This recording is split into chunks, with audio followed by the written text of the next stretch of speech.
Hi, this is Mark Arnold with another Fun Ideas podcast. And today we have a special guest, an author of a book about the incredible Boris Karloff, which he is one of my favorite actors. So that's why I wanted to talk to this man. His name is Gord Shriver. How are you, sir? That's fine. Thanks, Mark. Pleasure All to be right. here. Very good. Okay.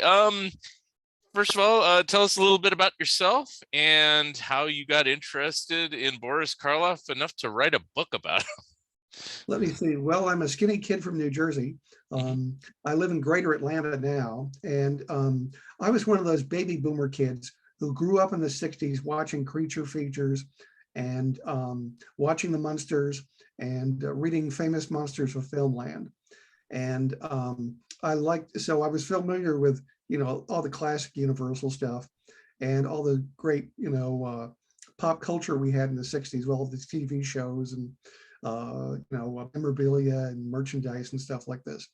Well, I liked reading biographies when I was a kid. And Mhm. after Boris died, Forrest Ackerman put out a little book about him, which was largely reprints from famous monsters, but it was called The Frankenscience Monster by Forrest Ackerman, who was the editor of the magazine. Mhm. And I was given a copy of that, and he'd only been dead 2 or 3 years, and he seemed like an interesting person. So I'd go to the school library and just look up what he'd done. I knew of course, he'd been the monster and the Universal films, but I thought like, oh, he did Broadway and he did Arsenic and Lace and he did radio and he did Thriller. So I just looked at anything I could find that mentioned him. And then it occurred to me, well, he's only been gone a few years. There must be people around, actors, directors, whatever, who had worked with him. Mhm. So I started, while still in high school, writing to them on a manual typewriter. So, pardon me. And what's amazing is here I was 15, 16 years old. And I didn't know if I would hear from anybody, but the amazing thing was that I did. These people didn't know me from anybody, but the fact that they took the time to sit down and write a letter tells you something about how much Boris Karloff meant to those people. Mhm. And who are you writing to? Just anybody and everyone that he worked with, or? Yeah, yes, any named person who was mentioned in something. I mean, I was writing to people like Jonathan Winters and Julie Harris and Peter Bogdanovich and let me see, just about anybody. Later, I was able to contact, because I learned who they were, more of the behind the scenes people, the writers and the producers and the directors. But largely, I was just writing the stars. Hmm. Um, and I mean, Peter Bogdanovich had just finished shooting Paper Moon when Mhm. he wrote to me about working with Boris just 5 years prior on Targets. Mhm. Now, was Targets his first film? Not Carlos, but Bogdanovich's. Yes, yeah, it was his Okay. first full. He worked on something called like Women of the Prehistoric Planet, Mhm. um, but in terms of his film, um, uh, that Roger Corman helped put into gear. Yeah, Target's what is considered Bogdanovich's first movie, Okay. um, and because he was working for Corman and he wanted to be a director, and Mhm. Corman said, "Well, okay, yeah, you can, but here's the conditions. You got to use X amount of money.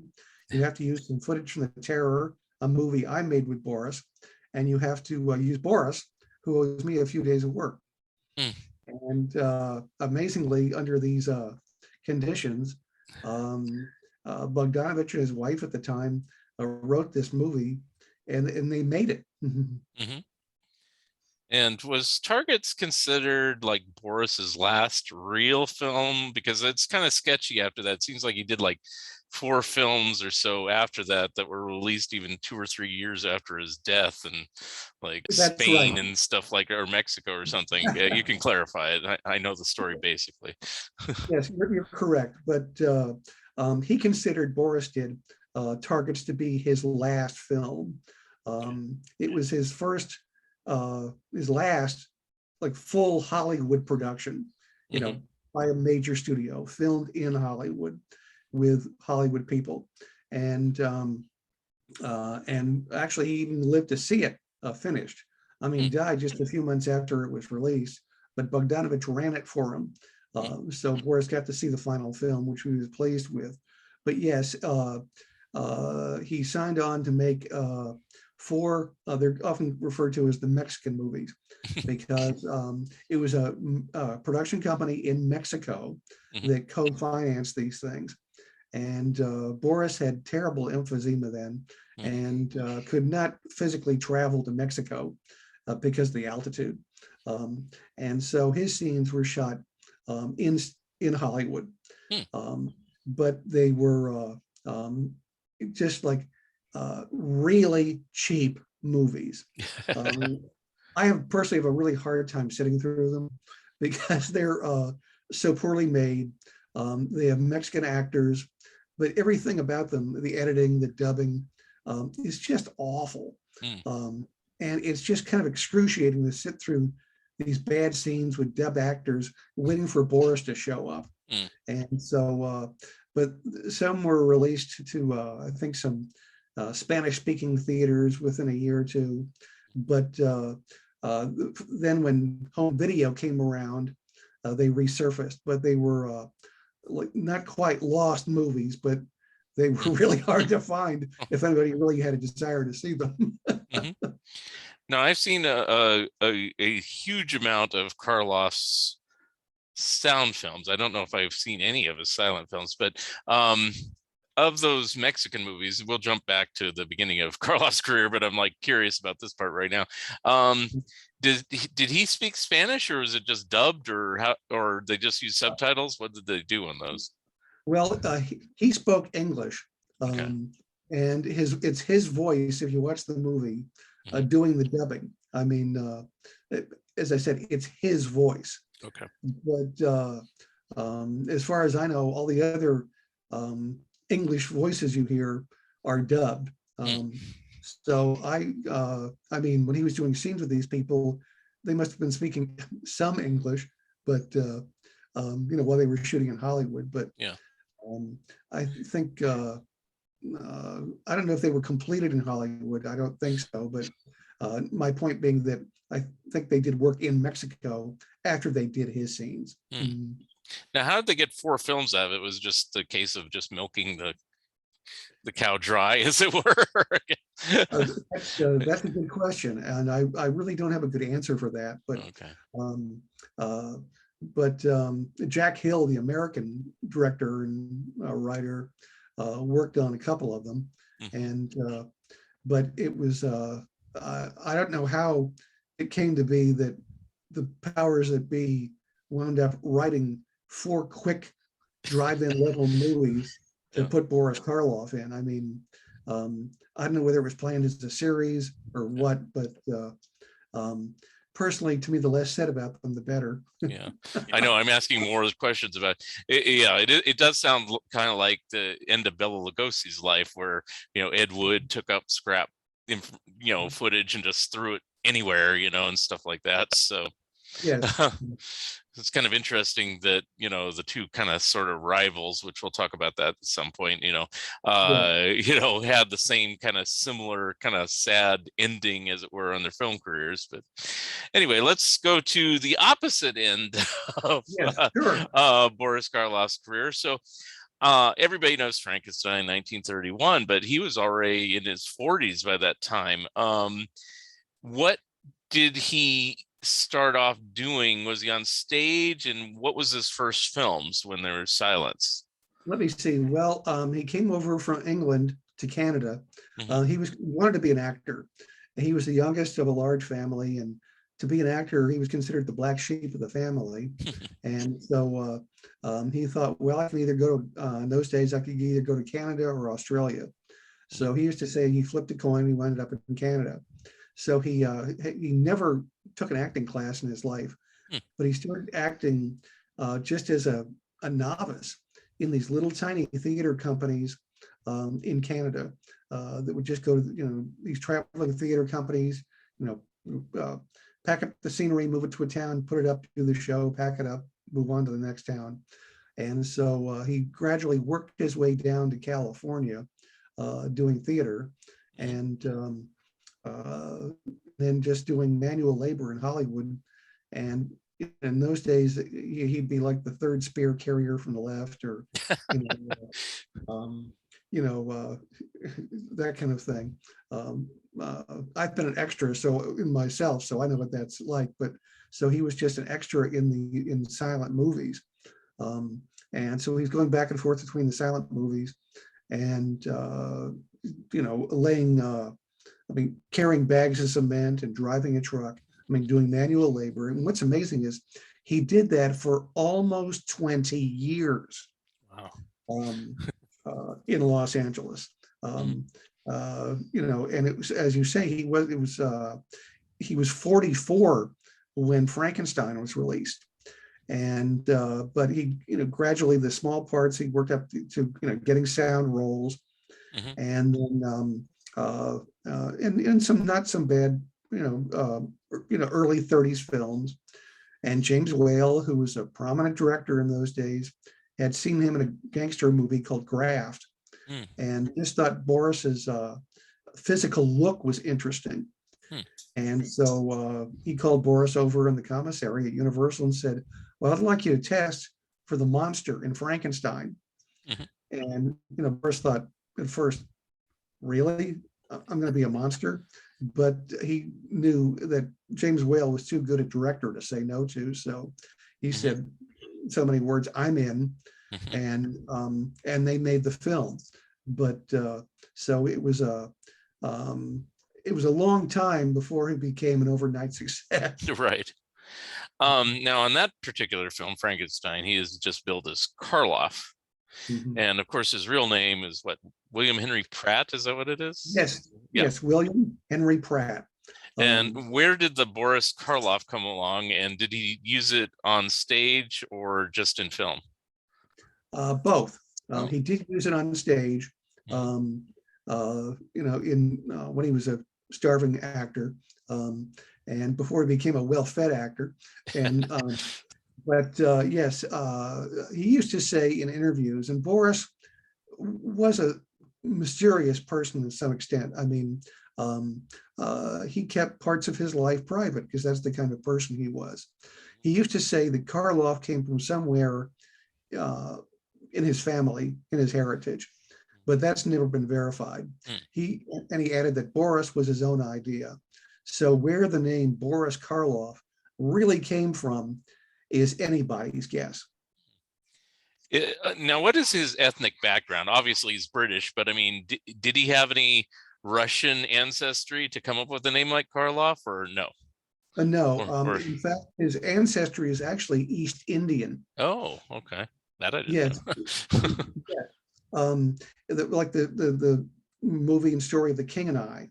Anna was the woman in the story of The King and I, which was a true story. Anna was Boris Karloff's great aunt. And so, so there was, I believe Boris's mother was East Indian. And she looks at the, picture, what few pictures I've seen of her. And so, the British were stationed in India for years. And so there was just, there was just Indian blood in his family. And if you look at pictures of his brothers later on, they all have, dark eyes and dark eyebrows. And even people who knew Boris told me that his skin tone was darker than that of most Englishmen that they knew. So there was certainly Indian blood in his family. Well, that would account, I guess, for the attraction by Whale of Karloff's exotic looks, as you said. So yes, and when he was a starving actor, he was often put in exotic roles in the movies. He'd be like an Arab sheikh, or some sort of Mexican villain or half-breed, or in other words, his looks lent itself to those kinds of parts. Now, before we continue with his career, okay, so the name of your book is called Boris Karloff, A Man Remembered. And clear this up for me. So I saw two different versions of it. So have there been two different versions of it? Is that what happened?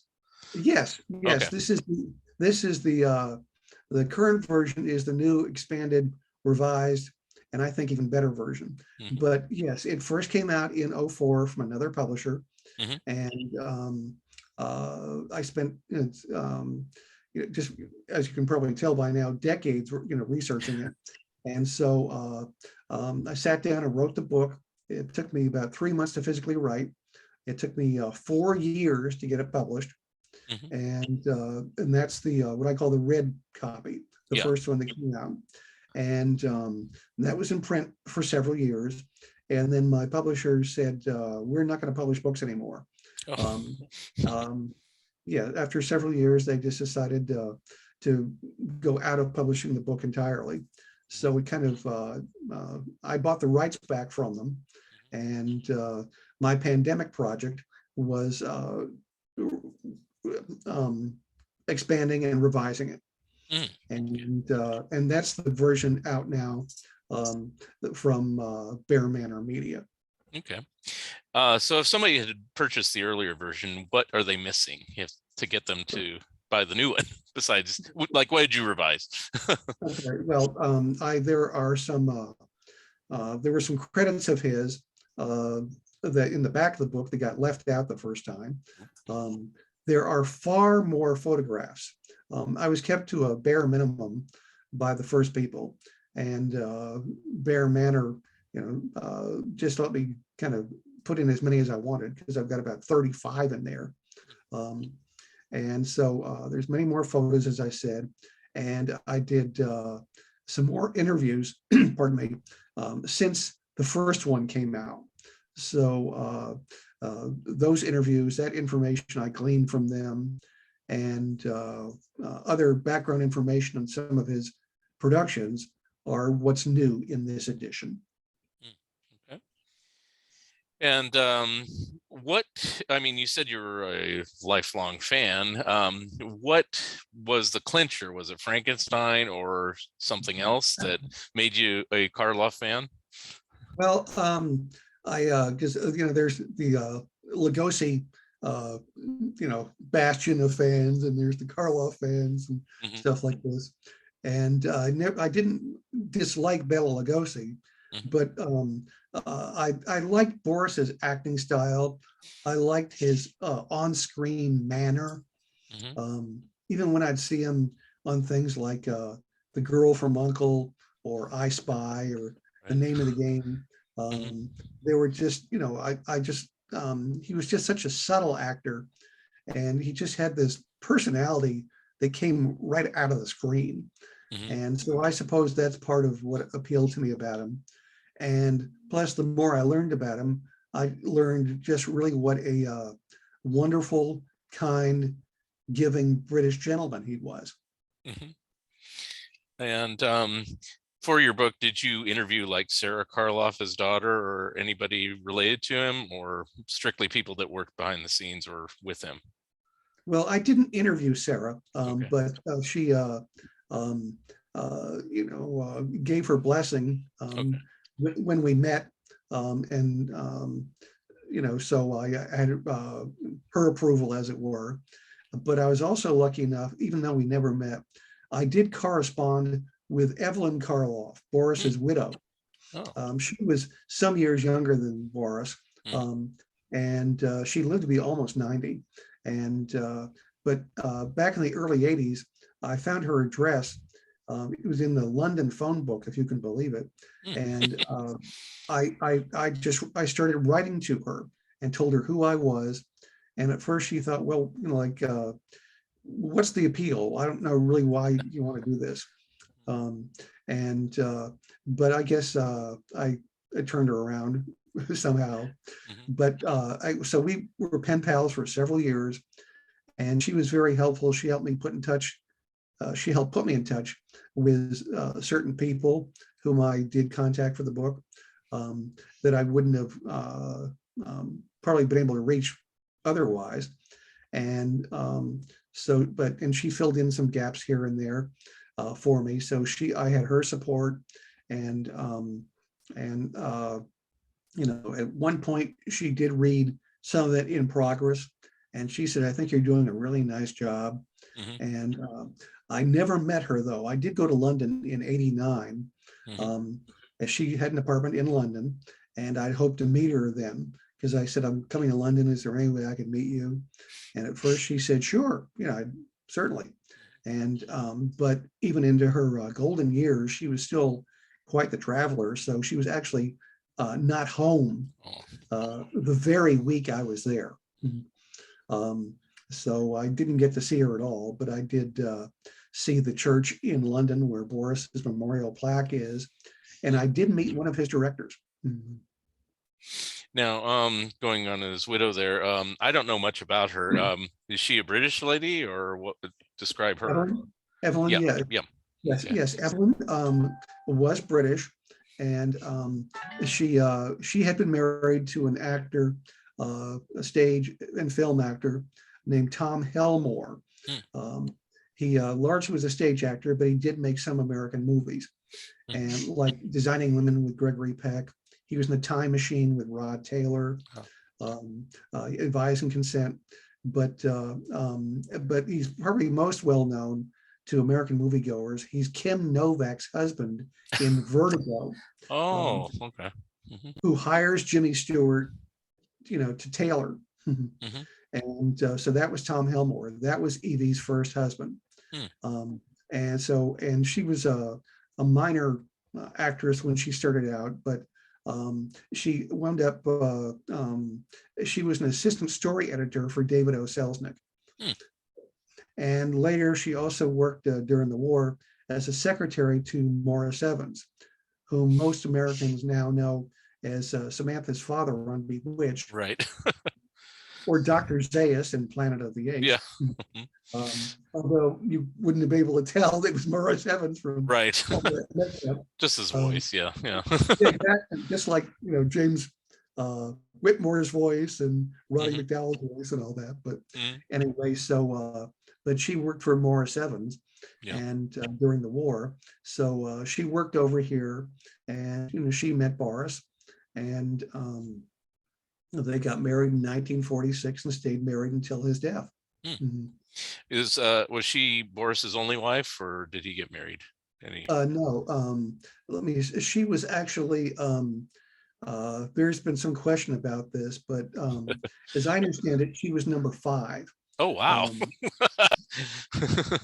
yeah, yeah, Boris's mother, I'm sorry, Sarah's mother, Boris's wife, Dorothy, uh, he was married to when Sarah was born. Hmm. And so Dorothy was number 4. Okay. But when he was young and unknown, that during those struggling actor days in Canada and such, he met a few women and was married to them very briefly. Hmm. Uh, and when he was just totally unknown, but he met Dorothy. They were married the year before Frankenstein Hmm. in 1930 and stayed married until 1946. Sarah was born in 38. Okay. So there were 5 total. Hmm. Wow. Mhm. And is Sarah his only child? She's the only one I've ever really heard of. So, Yes, yes. um, Sarah was the sole child of Boris and Dorothy. okay. Mhm. Okay. And what was I going to ask about? During all those years that he was making most of his Hollywood pictures, I guess he made pictures in Europe too. Um, where was he residing? Did he reside in England most of the time, or Let both me see. both countries, U.S. and Well, UK? uh, you're uh, you're right. He lived in Hollywood Uh-huh. once he became a star. Hmm. He lived in Hollywood until the late 50s. And now he did have now, for example, like in the 50s, when he was doing a lot of Broadway, when he was doing Peter Pan with Jean Arthur, in which he played Captain Hook, and he was in The Lark on Broadway with Julie Harris. He had an apartment, he and uh, Evelyn did. They had an apartment in the Dakota apartment in New York, Hmm. where John Lennon lived and Right. Leonard Bernstein. Lauren Bacall. And so they had an apartment in London. And at one point he was doing a TV series in London. So they had a apartment over there, flat as they call them. But they moved to England permanently in '59 and stayed there. But they would go, they traveled all over the world wherever work was. Right. And if he was staying in Hollywood, they would stay at a certain hotel there all the time. And he had homes largely in New York and California, as I said, until they relocated to London for good. Mm-hmm. Now, from what you know about Boris, it's like once he did Frankenstein, well, even before that, he pretty much, I wouldn't say workaholic, but he did consistently work up until his death. Was that by choice, or he just had to work? Was his... Well, I think one person who really had to work, sadly, was Bela Lugosi. Mhm. I mean, because he just his career sagged in the '40s, Right. and plus his personal problems, and so Lugosi was just taking whatever he could get. He wasn't getting offered pictures anymore, and Boris just loved working. I mean, there were some years when he'd have 4 or 5 pictures out. Right. I mean, but he just loved working, but he enjoyed his home life too. He liked working in the garden and playing cricket with his fellow British actors who were known as the British colony in Hollywood. People like Errol Flynn and Basil Rathbone and stuff like this, would play cricket at the Hollywood Cricket Club. So, but even as Boris got older and more unwell because he had arthritis and, as I said, emphysema, I mean, he was comfortable enough that he could have not worked.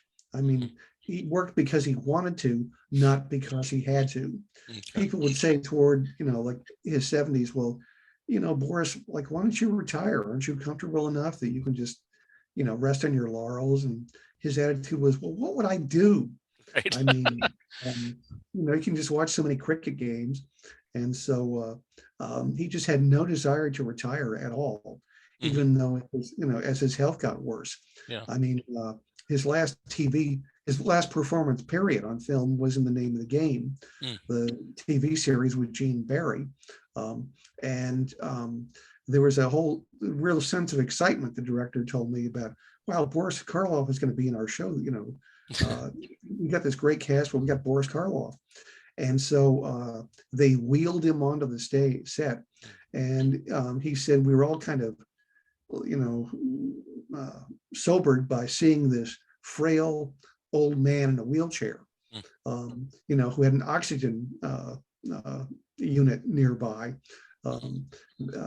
just in case. But he said Boris knew his lines left and right, shook his hands, and said, like, in so many words, what you see is not encouraging, but entirely at your service. And he said he never, missed a beat, knew his lines, hit all his marks, which is pretty amazing for an 80-year-old man. Right. Now, obviously, he did a few different movies, which I'll probably ask about, that weren't of the horror genre once he got kind of typecast as Frankenstein.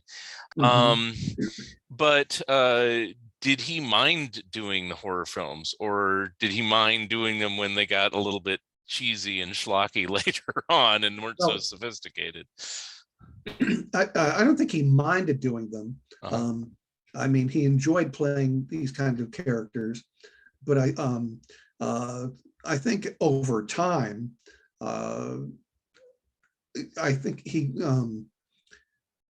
being so associated with them to the exclusion of some of his other work, I think probably rankled him to some extent. But because he was such a classy gentleman, he didn't verbalize that, in the public. in interviews and stuff like this. And but because he was really a very good serious actor, but he was typecast. He Right. said he didn't mind being typecast. I mean, when you look at it, I mean, even Vincent Price used to say this. I mean, look at John Wayne. He was typecast. I mean, and Vincent was typecast, and Peter Lorre was typecast, even though all of them had done, straight work in straight movies. Right. And but it developed, helped to develop, a following for Boris. I mean, that's one thing I think that helped make him. That helped. You see, he and Vincent, and well, Vincent was younger. People like Basil Rathbone and Peter Lorre, they lived into the television era. And so not only were there movies being shown on television, but they were still working on television. So consistent new generations of movie and TV goers learned who these people were. I mean, audiences in the 60s knew who Boris and Peter Lorre and Basil Rathbone were, just as they did, for example, in the 40s. So they were never out of fashion. I mean, they were always known. I think there were times when Boris would have liked to have done something else, but he wasn't really being offered in movies many straight roles, really. Right. And said and there were some movies that were, it's kind of say weren't very good, and he's the best thing about them. Yeah. But it was just, he just liked the energy and the vitality of being on a set and working. Now, when he was occasionally offered a role that wasn't of the horror genre, the one comes to mind is like The Secret Life of Walter Mitty. He has a pretty decent role in there as a doctor and stuff like that. Yes. And it's not a horror role at all. Did he relish those, or just treat everything as it's another acting role and I enjoy acting? Well, I think he probably enjoyed it because, I mean, that film was a Danny Kaye comedy. Right. And, so he gave him a chance for movie audiences to see him be funny. I mean, later on, as I said, when television came along, he was on variety shows, people like Red Skelton and Milton Berle. So they saw, oh, wow, this man's actually funny too. I mean, he's not just, the horror actor. And but I think Boris really enjoyed it, and he did some really good straight roles in the 30s. I mean, like The House of Rothschild with George Arliss, and The Lost Patrol, directed by John Ford, and he had his straight roles, and so he but I think he liked stretching his talent. And there were, in fact, at one point when the play Dial M for Murder, which of course was the Hitchcock movie with Ray Milland, actor John Williams, who worked for Hitchcock a lot, played the detective in that. And in fact, when it was done on Broadway, Morris Evans, Boris's friend, played the detective. Well, it was at one point, Boris was considered for the National Road Company of the play when it toured the U.S. I think it would have been wonderful in it, but he just, that did not come to be. So that's why when he did The Lark with Julie Harris in the 50s, the play about Joan of Arc, it was like, it was just a wonderful stage role for him. In fact, he got nominated for a Tony Award for that, which was the only time in his life he was nominated for a major acting award. Another movie that I like, but not everyone likes it, but it's also touted as like a sequel to Phantom of the Opera, but I don't know. I think it uses the sets and the same main star, the opera singer lays the climax. And, I think he does a really good, credible acting job, and it's more straight role on that. He's the villain, of course, but it's like, Right. yeah, but it's not like a horror film in the traditional sense, if at Mhm. all. Did he ever comment about things like that? It's not well known, but it's like Mhm. I liked it when I saw it. Yeah, yeah. I think personally, from my standpoint, I think he's underused in the movie, Hmm. because he's not in it as much as I would like him to be. I think there's a little too much with Turhan Bey, Yeah. but um, no, I think it was just, as I said, he just liked the work, Yeah. um, and um, it's just I don't think he got too hung up on principles or Okay. um, if you see what I'm saying. Yeah. And um, but he was just, and when he had a chance to, even while still in Hollywood, if he had a chance to go back and do an act on stage, he would. I mean, Hmm. he appeared on stage in the 40s Hmm. in On Borrowed Time, which was a movie with Lionel Barrymore.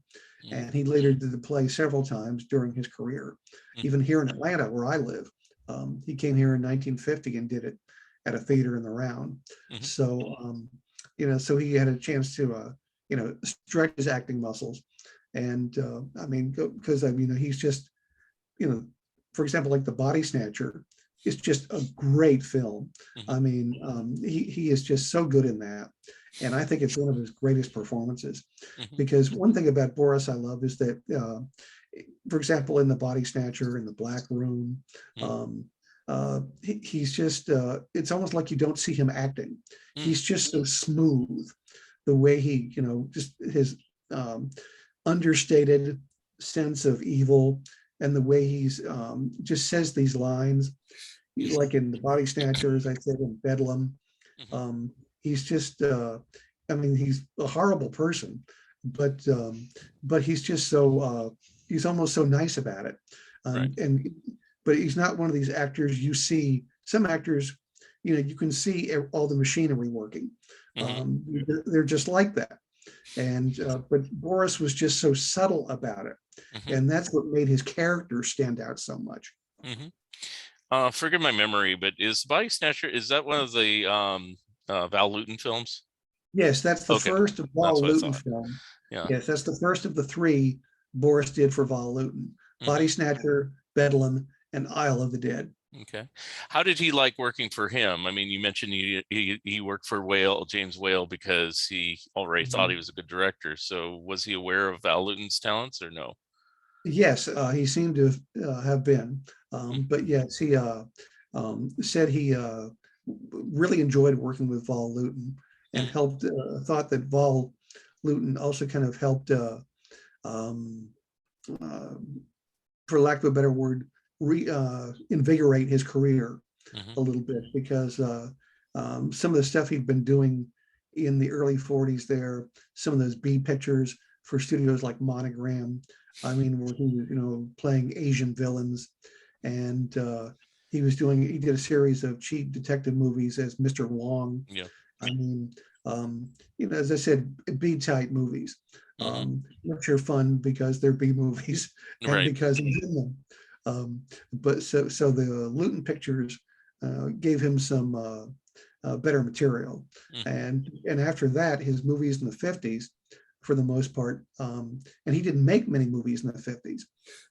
Because he was concentrating so much on television and theater. Mhm. But for the most part, his 50s movies really aren't that great. Mm. A couple of the later ones, like Corridors of Blood and Haunted Strangler, which he made in London, are good. But, you know, the others, other than maybe Abbott and Costello meet Dr. Jekyll and Mr. Hyde, Right. um, really aren't particularly outstanding. Did he have a problem working with a smaller studio like Monogram or anything like that, or did it matter for him just as long as he worked? Um, I think you're right there. It was just work. It doesn't Okay. matter whether it's an A production, from Okay. a big studio like Paramount or Fox or Universal, Mhm. some little, B picture from Monogram or whoever. And you look at some of those movies, and some of them are even barely an hour long. Yeah, I think like isn't like Dick Tracy meets Gruesome or something, isn't that under, you know? But anyway, now going into like the 60s, obviously you already mentioned it, that a lot of these things got known on television as earlier films and things like that, and so he started making a string of films with basically everybody else that was making horror movies for Roger Yeah. Corman, during the 60s, The Raven, and I can't remember all the titles off the top of my head, but Mhm. how was his relationship with Roger Corman? I mean, did he just do the work, or did he have appreciation for him even if it's on the cheap? Yeah. I get the impression, and Boris's agent, his last agent I interviewed for the book, his name was Arthur Kennard, and he was Vincent Price's agent for 35 years. He was Vincent's agent up until the end, but Arthur also handled Peter Lorre and Boris. He said to me, Gordon, I had all the spooks. And so, but I think it's safe to say that Roger Corman was not Boris's favorite person. Vincent Price, I think, who made more pictures with Roger, I think took him for what he was and realized that. But Corman did not work with actors. He told them what to do and show up, sit here, do this, do that, but he didn't work with them as actors. He figured they were seasoned professionals. So I gather he just thought, okay, you guys do your job and I'll do mine. Mhm. And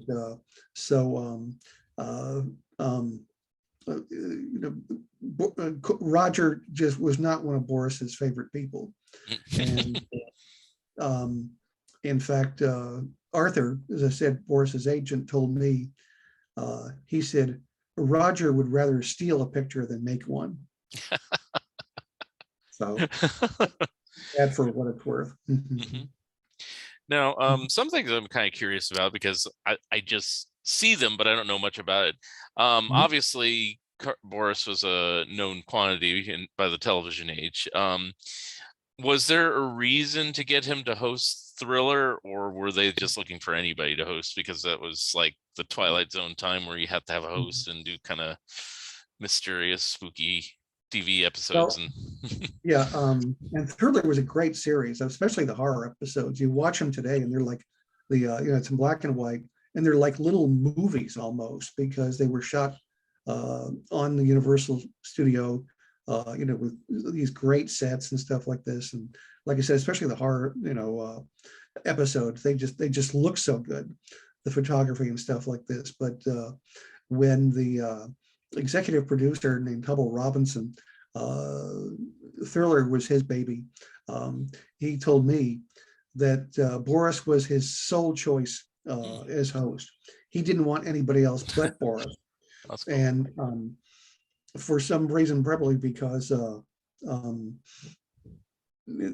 was some hesitation, on the part of studio brass about Boris being the host. But the same thing, same situation, Chuck Jones, the great Warner Brothers cartoon producer, did when he had Boris narrate How the Grinch Stole Christmas. He had heard, Chuck Jones did, he had heard Boris's wonderful recording on vinyl of the Jungle Book. And Boris did many recordings of for stories for kids, and one of them being the Jungle Book. And so Chuck Jones said, I want Boris Karloff. And I gather some people at CBS were kind of hesitant about that. And Chuck Jones said, look, I don't want anybody else but Boris Karloff doing this. And they caved. And of course, it became a classic to this day. Yeah, it's still the best version, I feel, as much as Jim Carrey or the newer animated versions are, or even the sequels, it's the Boris one. Yeah. Now, I was going to go into that, so I'll just ask about that. Did he enjoy doing, he did a fair amount of radio, and he did the other cartoon voice I can think of is Mad Monster Party. I don't know if he did others beyond that without thinking about it. The Rankin Bass, Yes. animated characters, physical little characters. Did he enjoy doing that work as much as doing, stage work or film work?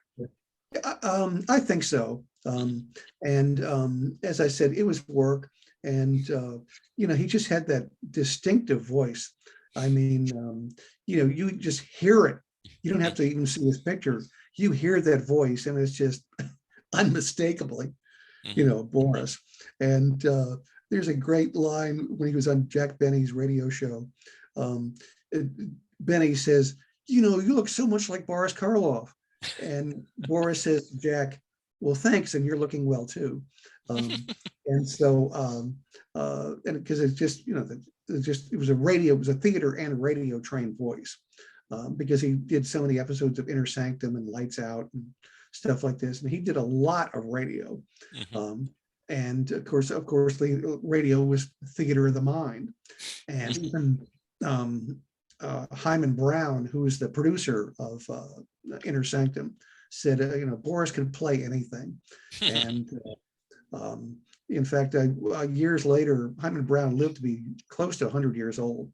But in the 70s, he produced the CBS Radio Mystery Theater. Oh, I see. Yeah. And I had occasion to meet him in college because I was a broadcasting major in college. I worked in radio news for several years.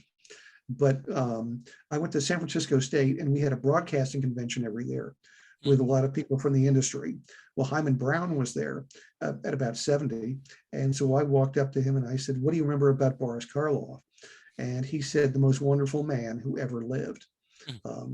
And this was, Borison did about 10 years, and this was, like 30 plus years after Inner Sanctum. So that was really something.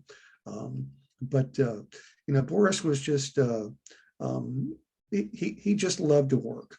And he kept his private life private. And, so he was just a very, modest English gentleman with a really wicked sense of humor. Right. Now, he acted like it always seemed like he never turned down any work, but of course, after 3 Frankenstein films as the monster, that was it. And then they got Glenn Strange and other, performers to play the monster. Right. Was it just age, or just the annoyance of the character, or fear of being typecast further, or why did he stop playing the monster when he did? Well, I think he thought, if you look at Son of Frankenstein, the monster isn't as prominent in it, obviously, as the first two. And he's very good, but he was already 51 when they shot Son of Frankenstein, compared to when they shot the first one when he was still in his mid 40s. So the physical, trials of, being made up and doing all that work was just, I think he'd had enough of that. And, being in makeup for hours on end, and just the physical, as I said, ordeal of playing that role was enough for him. And he said, well, he used to say he thought the monster was becoming sort of a comic prop, in his word. And so he just thought it was time to hang it up. And I think wisely, he thought it was time to go, and he went. Did he ever reconsider, even for like Abbott and Costello Meet Frankenstein, or is he just, I'm done at that point? It's my feeling that he thought, I'm through. Okay. And in fact, he was asked to appear in publicity photos for Abbott Costello Meet Frankenstein. He's not in the film, of course, but I've seen pictures of him standing outside the marquee in New York, by the poster for the movie. And he is said to have said, when they asked him, well, yes, as long as I don't have to see the movie. Because Boris really didn't like to see the monster being made fun of. Now, he didn't mind poking fun at his own image, which of course he did, on television and on radio, as I said, even, in advertising and stuff like this. I mean, he didn't take himself that seriously, but he took his role seriously, but he just didn't like to see the monster being made fun of. I mean, it's interesting to think what if he had lived to see Young Frankenstein, Yeah. which is just one of the funniest movies ever made. What he would have thought of that. Mm-hmm. Well, it almost like obviously I can't speak for Boris, but it seemed like he would enjoy it because it wasn't a direct parody of him or the monster he portrayed. It was just a parody more of the genre. And Yes. it has a few actual scares. And, Mm-hmm. Even the real Frankenstein and Bride of Frankenstein, even Son of Frankenstein have some humorous moments in them. So they're Yes. not, Mm-hmm. adverse to any That's humor. right. That's right. And Mel Brooks has pointed out that he grew up being scared to death by the Frankenstein movies. He thought the monster was going to crawl for the window or something like that. And but Brooks was paying homage to James Whale with Young Frankenstein, and then they even used some of the equipment from the original movies. Right. And and he just did it's just brilliant all the way across. Now, I assume you've seen the movie Gods and Monsters, which is kind of about Whale and his relationship.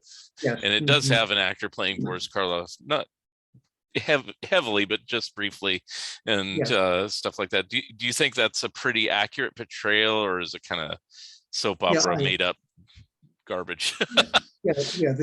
I enjoyed the movie. Yeah. I thought Ian McKellen was just brilliant in that, and as he usually is. But yeah, I enjoyed the film, and I thought the appearances by having an actress play Elsa Lanchester and having that man play Boris, I thought it worked. I mean, they weren't prominent in the movie, but I thought they were pretty accurate. They certainly looked like them, and but no, I thought the Karloff portrayal in Gods and Monsters was apt and fitting. Okay. And then going back to Abbott and Costello, obviously Boris went on to do 2 Abbott and Costello films after that. Was that kind of as a favor, saying, well, I turned down your Frankenstein picture, let me do The Killer and do Dr. Jekyll and Mr. Hyde? Yeah, that's possibly, yes. I mean, he used to say they were nice chaps, and Bud Abbott said Boris was what else, a professional, and perhaps yes, he just thought it's I'm playing a different character. I'm not playing the monster, so I may as well go along with it and have some fun with these guys. I guess he probably possibly changed his mind once he saw that Abbott and Costello meet Frankenstein, even if he thought, they're making fun of the monster. The film is not that bad of a picture. Oh yeah, and it was the most successful movie they ever made. Yeah. And it is very enjoyable, and of course Bella came back as Dracula, and Glenn Strange was the monster, and Lon Chaney is Wolfman. Now, you said something, and this is the secret I alluded to before we went on the air here, is you said you graduated from San Francisco State in broadcasting. Well, I did too. So you probably did not know that. No, I didn't. I graduated a few years later than you. I think you were class of 79, if I read correct. Yeah. I was class of 88. So, but just those were just I had a wonderful time there, and just learning the business, classes in radio production and TV production and stuff like this, and because they had one of the best broadcasting departments in the country. I mean, I had classmates from out of state. I knew guys from New York and Boston who came there to major in broadcasting, and but yeah, I had a wonderful time there, and I have a real soft spot for it in my heart. Now, as you got that degree. In my case, I worked for Channel 44 in San Francisco and worked in newspapers and things like that. So I don't now, but I think I put my broadcasting degree to work. At least now I can do a podcast and know what I'm doing. But did you? I couldn't find much information other than you graduated San Francisco State. So did you have a career in the broadcast industry? And if so, what did you do? Yes, I did. Yes, a couple of years after school, I got a job. They used to tell us at school, start small.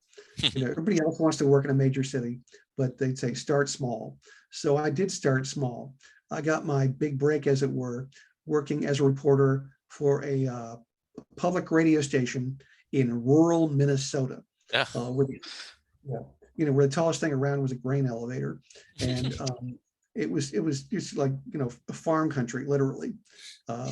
We were nowhere near Minneapolis, St. Paul. It was like the other side of the state from where we were. I was closer to South Dakota. Sioux Falls was an hour west of us, and that's where you went to do anything like see better movies and eat ethnic food. And so I worked for Minnesota Public Radio for about 2 years, moving up from reporter to morning anchorman. And then when I thought I'd reached my peak in Minnesota, and it was I have family here in Georgia, so I came down to Georgia, and I worked for some commercial radio stations here, and did some public radio work here for a while. Very good. And let's see, what else was I going to ask? So how did you said San Francisco State, which I agree is one of the best. Is that what led you to the Bay Area, or because you didn't grow up in the San Francisco Bay Area? So no, I didn't. No,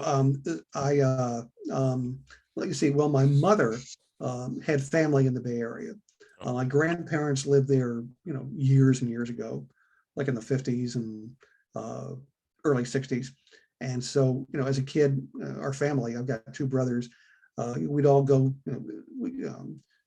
sometimes we visited our grandparents out there. And so I was familiar with the Bay Area.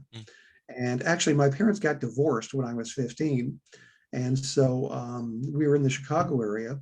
And so Mom and I was the youngest and still at home. We got in the Camaro and drove to California. So I finished high school in Palo Alto. I went to Chico State for 2 years right after.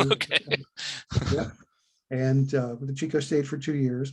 And it's funny, it was considered a party school 40 years ago, and I think it still is. To this day, which is pretty funny when you think about it. And so I spent 2 years at Chico State, and then because San Francisco State really had the better department for what I wanted to do, I transferred to San Francisco. Okay. So did you do broadcasting at Chico State as best as you could until you transferred, or did you have a completely different major or something? Well, actually, I did do news on the Chico radio station. And I did do news there. So that's where I got my, I actually started doing voice work on the air at Chico. And then I just continued it at San Francisco. And I still remember the time, thank God it was the student station, because I actually broke up one day on the air. That's a story I can tell you another time, but it actually broke up in the middle of the newscast. Well, actually not the middle, it was toward the end, so that was probably the saving grace. Now, were you still working for NPR or wherever you were working when you decided to write this book about Boris Karloff, or how did that come about? Okay, well, let me see. Well, I actually, while I was still in high school in Palo Alto, based on the research I'd done then, I did write an article about Boris, and I submitted it to some little quarterly magazine that dealt with popular culture, something I'd see on the magazine racks, and they were going to publish it while I was still a senior in high school. It was going to be my first sale they were going to pay me $15 for it. And then by the time I graduated a year later, they actually went out of business. So there, there went my, published in high school opportunity, but I sold it to Famous Monsters during my senior year at San Francisco State. So before I graduated, I had the article published in issue 153 for all you famous monsters. All you famous monsters. Yeah, I probably saw it because that's when I was reading it. I mean, I've gone back and gotten most of the earlier issues, but yeah. In fact, it was just, that year was 79. That's when there were a whole glut of Dracula movies. Right. And there was Love at First Bite, there was Dracula with Frank Langella, and there was Nosferatu. And so this issue of Frankenstein, Famous Monsters, had a cover from Nosferatu on it, and that's the one of my article on Boris. I sold it while I was still in college, and then I could have just stopped there, but then I finished college and I had a job and I had money, and but just Boris just stayed a subject of interest for me. So when I was able to travel more and do research. I went to Los Angeles. I went to New York. I went to the Museum of Broadcasting to see some of his work on video. I went to Madison, Wisconsin, which has one of the best film, TV, and theater research centers in America. A lot of people from the industry donated their personal files to the university. So you can go there, as I did, and look at people's actual personal papers. So I just gathered more material, as my point. And then I bought a used Brother word processor before I got my first computer. And I sat down and wrote the book. Now, is this your only book, or are you working on another project, or have you other so books? Far, it's the only one. Okay. I'm not working on anything currently. Okay. I'm still writing the crest of this one. Okay. Well, especially if you have a revised version, I didn't know you had the earlier version until I did the research and I go, oh, okay. Your story is not, go ahead. I was going to say, in fact, they use mine as a reference here in Atlanta at Turner Classic Movies. Oh, wow. Okay. That's cool. Yes. And the late Robert Osborne told me that himself. There's being in Georgia, there's a Gone with the Wind festival held here every year. And so they've had people from the movie and associated with it who've written about it, come and talk and stuff like this. And Robert Osborne was often a guest there. And so that's where I met him. And that's where he told me they used it as a reference. In fact, and one year they were using, they were doing an all, Boris was Star of the Month on TCM. And so I actually went to their offices here in Atlanta because there was a possibility of my doing some writing for them. That didn't pan out, but anyway, I was watching The Mummy one night, and Robert comes on after the movie, as he always did, and the first words out of his mouth were, according to a Karloff biographer named Gord Shriver. And, I almost fell off the couch. And so, Robert Osborne just mentioned me on national television. And so you can imagine that was something of an upper. That's very good. Yeah. Now, the other book I have the, and I have it right here, is The Films of Boris Karloff by Richard Burjarski, and that's the one that came out. Let me look at the year it came out. It's like, geez, I can't remember, 1974. And did you use other references to create your book and everything like that? Yes. There were in the early 70s, there were actually several books on Boris. There was an Ackerman book I mentioned. There was one called Karloff by a British author named Peter Underwood. There was another one by a friend of his, which is excellent, called Dear Boris. The woman who wrote it was a personal friend of his and godmother to Sarah. So she wrote it from a personal standpoint, but it was also a biography of him and his work, not just, a memoir about him. Mhm. So, and there were, so I did use to some, those to some extent. And then then I just did research on my own. And it was really interesting is how some things, when I was contacting people, one door would lead to another. For example, I said Boris did the play The Lark on Broadway with Julie Harris. Well, one of the people in it was Theodore Bickel, Mhm. who's just, so well known for Fiddler in the Roof, and he was a folk singer, and a lot of film and TV work. Mhm. But he said, well, I don't remember much about Mr. Karloff because we didn't have any scenes together, but he said, but you should reach the man who was our production stage manager in The Lark. Hmm. So I contacted that man, who's not well known, Mhm. and he remembered everything like it was yesterday. Oh wow. So he told me all about Boris and Julie Harris Mhm. Mhm. and Lillian Hellman, who did the American adaptation for the play.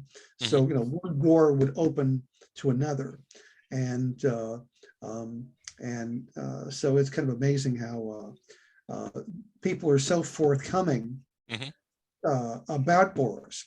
Right. It just says so much about him. And I mean, Mercedes McCambridge, um, great character actress, and the voice of the devil in The Exorcist. Um, she, I saw her, met her. She and Boris were on radio together in the 30s. And I met her, like 50 years later, and she said to me, she remembered Boris as being like one of the gentlest men she ever met. Mhm. And she said to me, I hope you do him justice, Mhm. which was extremely kind of her to say that. Mhm. And I like to think I did, because it's just not about the movies. Yeah. Some of the earlier books and works were dealt with the movies, but they've been covered very well before. Mhm. But I touched on movies and television and radio and his recordings, Mhm. because those are things many people don't know as much about. Right. Do you also cover stage work? That was, I have a couple more questions. So that's one of them Oh, is yes. stage Oh, work. Okay. yes. Okay. Yes. In fact, one of the, one of my great sources was Bruce Gordon, who most people remember as Frank Nitti on The Untouchables. Uh, Again, character actor. He often played hoods and, cops and stuff like this. And anyway, but when Bruce Gordon was 25 years old, he was one of the policemen on Broadway with Boris in Arsenic and Old Lace. Oh wow. Yes. That's In great. fact, he even joked to me about how he'd gone to see Boris play in the movies, play the Frankenstein monster, and just a few years later, here he was, in person acting with him on Broadway. Mhm. And Bruce Gordon had a great memory, Mhm. and Boris was very scared about being on Broadway because he had never been on Broadway, and he really, at the time, he really didn't think movie actors belonged there. Mhm. He thought, like classic stage actors, Broadway trained people should be on Broadway, not Hollywood people. Mhm. And so they would sit on these long benches at the rehearsals. And so there's several people sitting on a bench, and Bruce Gordon said he'd sit there and they could feel the bench shaking. And it was Boris, Mhm. because he was just so nervous Wow. about being on stage and acting and performing with New York actors. And Wow. they thought, well, this man's a Hollywood actor. Why is he so nervous? But he in fact, he almost left the play, but he walked around New York one night and said, look, I committed to this and I'm going to do it. And of course, it became, one of the most popular Broadway shows of all time. Right. And that also helped him make him a household name. Yeah. Hmm. Now, how late in his career did he do stage work?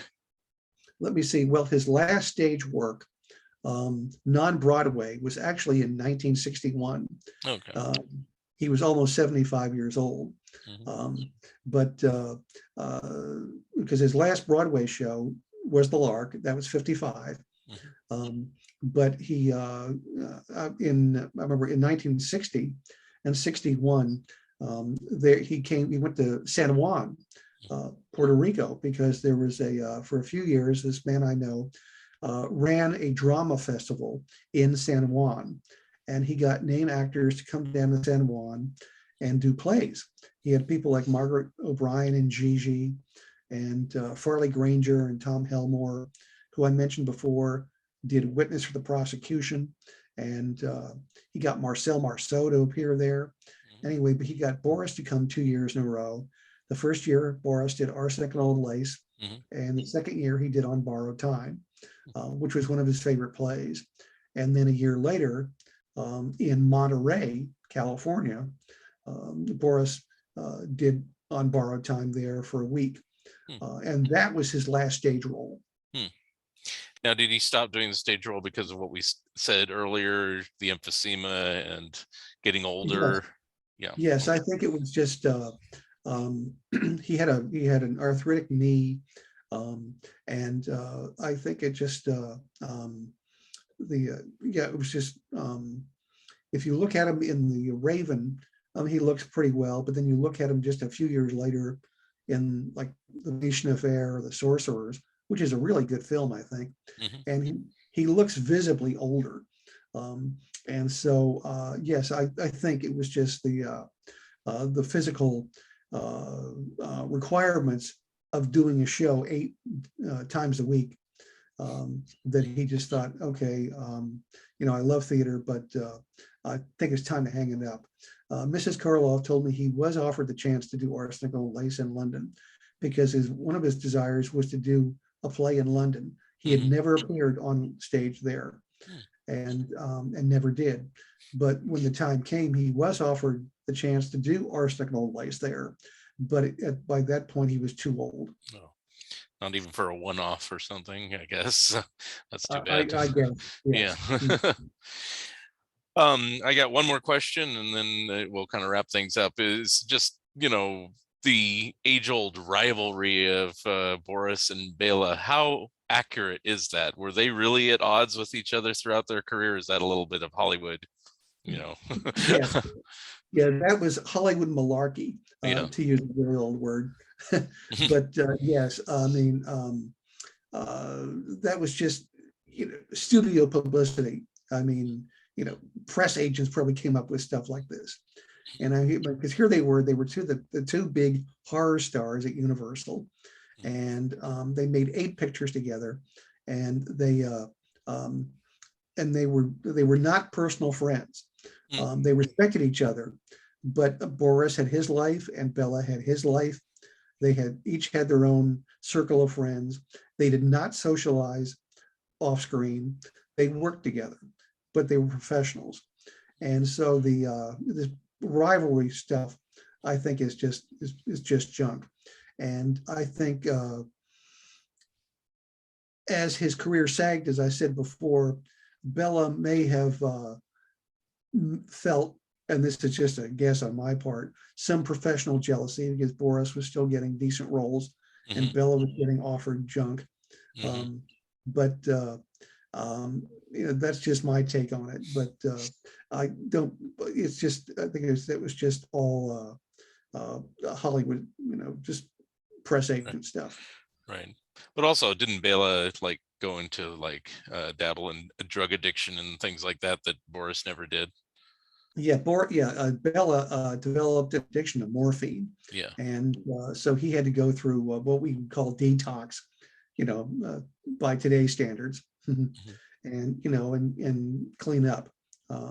So yeah, so he had his personal problems and money problems and stuff like this.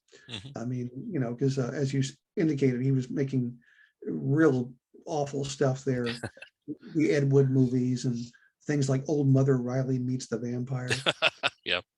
And I tried to watch that once, and it was like the Chinese water torture. It's painful, yes. But I've seen it too. So, Bela's end was kind of sad. Although he did appear, once he had his health back, actually, Bela did tour on stage in Dracula. So, he was still working as, his iconic character.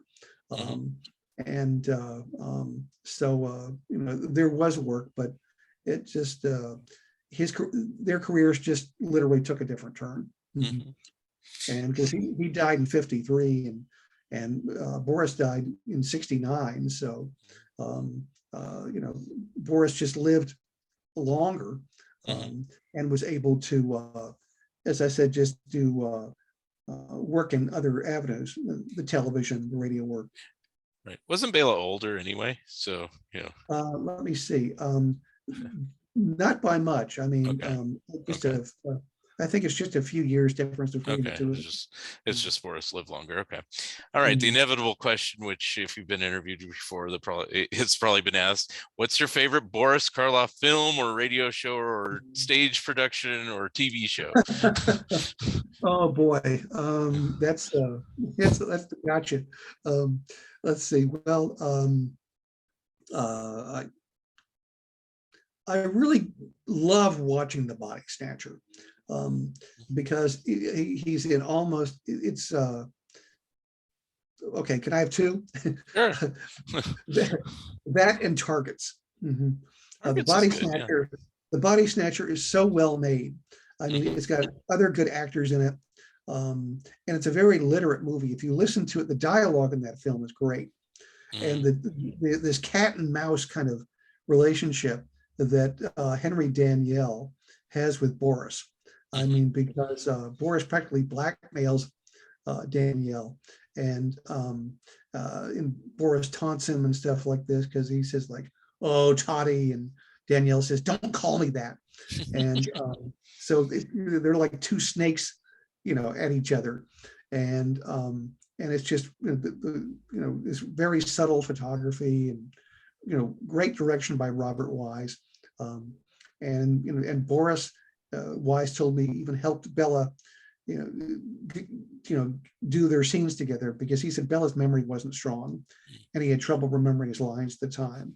But he said Boris was very patient and worked with him so their scenes would come off as well as possible. And to flip the Targets, it's just he could not have gone out better. It's really too bad it wasn't his last film. He plays a Boris Karloff kind of actor, but he's just so smooth in it. It doesn't look like he's acting. And it's just got so many good digs on Hollywood at the time. And, there's a lot of in jokes. The fact that here's Bogdanovich, who wrote about Hollywood, making a movie about Hollywood. Right. And he's playing a director trying to talk Boris, who plays an actor like himself, into making a movie. So it's a, semi-autobiographical movie. Because at one point, Bogdanovich says, well, won't you make this movie, I want to make? And finally he says, well, I'll go offer it to Vincent Price. So, just little stuff like that. But Boris is just, he's so subtle. And it's just, there's that wonderful scene we've seen where he does the appointment in Samara scene, about Death having an appointment in Samara. That's the scene where they shot it. Bogdanovich said cut, and the whole crew applauded.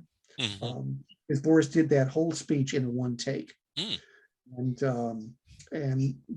Peter told me you could tell he was visibly moved, by that reaction. So again, those are two I could watch over and over. Yeah.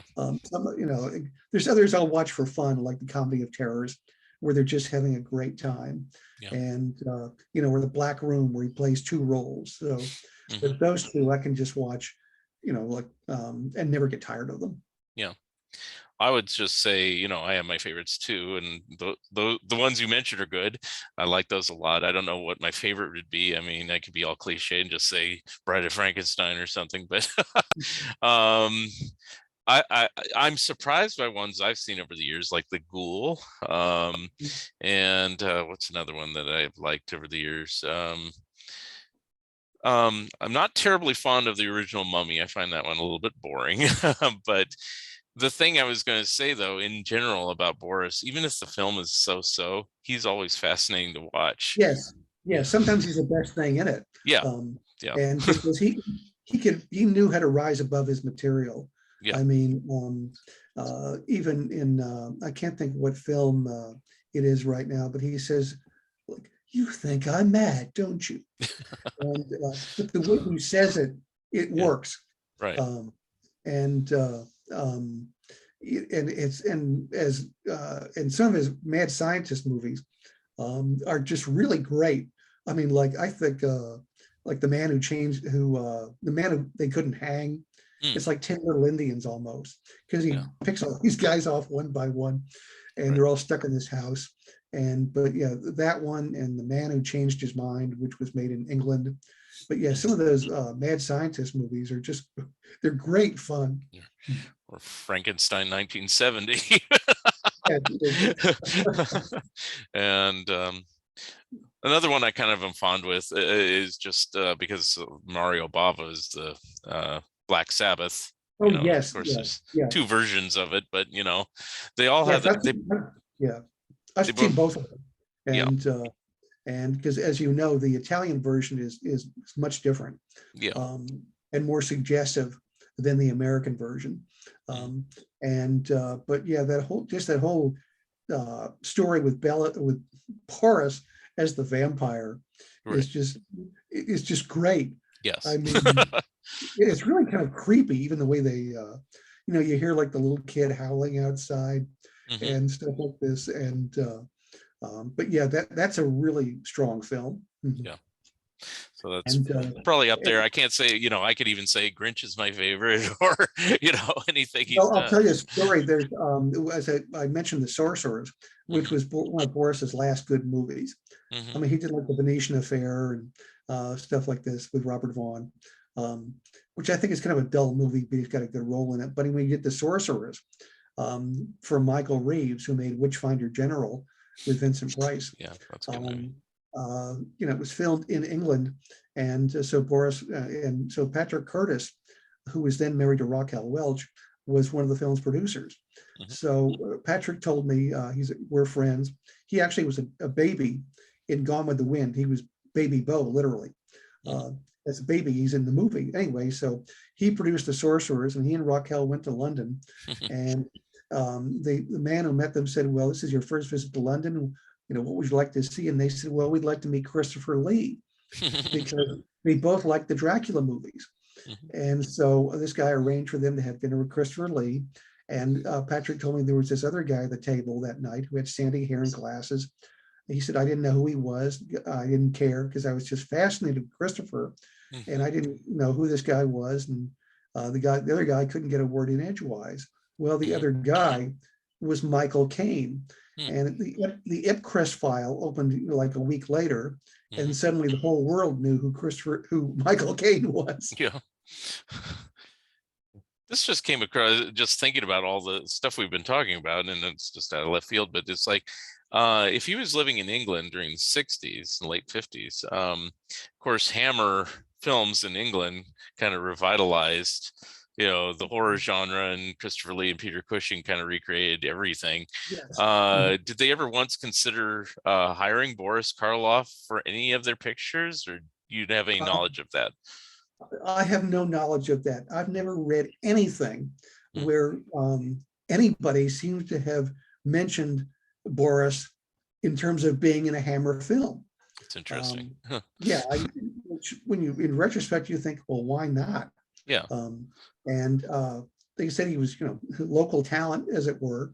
So and plus the Hammer films were so popular and stuff like this, um, and even if you look at some of the supporting actors like Denham Elliott, who made so many Hammer pictures, became known as character actors.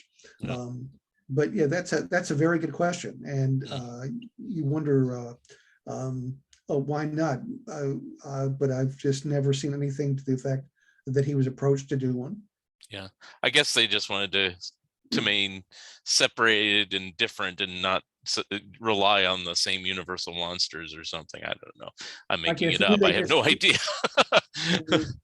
yes, who knows? I'm just throwing this out there. Maybe they just thought that Christopher Lee and Peter Cushing were just such strong, vital, names to carry a film that they didn't need Boris. Who knows? Yeah. It's just So, odd since you said he was living there at the time when they're yeah, making most of their prime films. So, exactly. And he's flying back to California every couple of a couple of times a year, Mhm. to do a movie or a TV show. Yeah, interesting. Mhm. Well, that pretty much wraps up my line of questioning. You've passed the test. You are a Boris Karloff fan. I usually wrap things up by just asking you to kind of if you have a website or if you're making any personal appearances or how people can get in contact with you or get copies of your book. So have the floor. Sure. Okay. Well, I am on Facebook. I do social media. So I am on Facebook, Gord Shriver, and I don't have a website currently. I did at one point, but it wasn't all that successful. But the book is available from me. It's available for the publisher, Bear, Bear Manor, Manor Media. It's available from them on their website. It's available from Amazon. I recently was pleased to find out that some independent bookstores around the country are carrying it too. And of course, it's on Amazon. So it is certainly available out there. And, from those venues. And it's also available for me. And nice part about it is you get it signed by me. And so, I hope people enjoy it, but I really did want to, pay tribute to this really, really great man who, we still remember. And I like to think, because film retains an image, Boris Karloff will always be with us. Very good. Well, I want to thank you, Gord, for being a guest with me today on the Fun Ideas podcast. Well, thank you. It was a real pleasure. And it's nice to meet another San Francisco State graduate. And a fellow Boris Karloff fan. Yes. Yeah. That's what intrigued me, as I said, "Ooh, he wrote a book about Boris Karloff. I could do a show about that." So and he's still a household name. But there's certain actors you could name just, who were popular. I mean, you could mention Paul Muni, Robert Montgomery, or somebody. And people might say, I'm sorry, I don't know who that is.